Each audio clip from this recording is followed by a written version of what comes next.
Elle pensait que tout était fini. Son ex lui répétait sans cesse « C'est terminé, je ne reviendrai pas ». Chaque mot sonnait comme une porte qui se ferme. Pourtant, dans ses gestes, elle voyait des contradictions.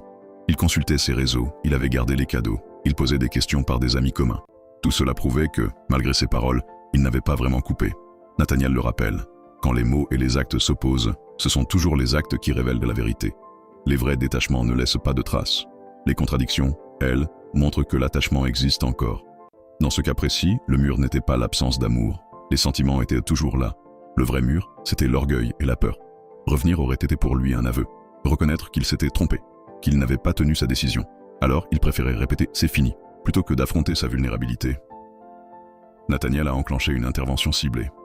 Le but n'était pas de créer des sentiments, ils étaient déjà vivants, mais de fissurer les résistances invisibles, l'orgueil, la peur, la croyance limitante.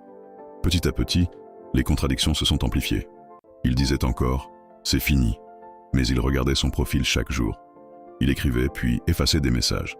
Il disparaissait, puis revenait, jusqu'au jour où la façade s'est écroulée. Premier message, je n'arrive pas à t'oublier. Puis un appel, enfin, une rencontre. Ce qu'il niait avec tant de force est revenu à la surface. L'amour n'avait jamais disparu.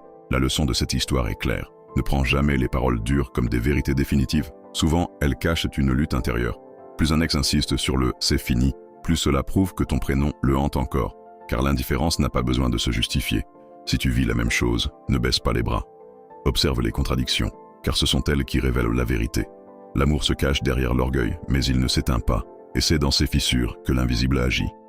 Dis-moi en commentaire, ton ex répète-t-il ou elle aussi que c'est fini, alors que ses actes prouvent le contraire?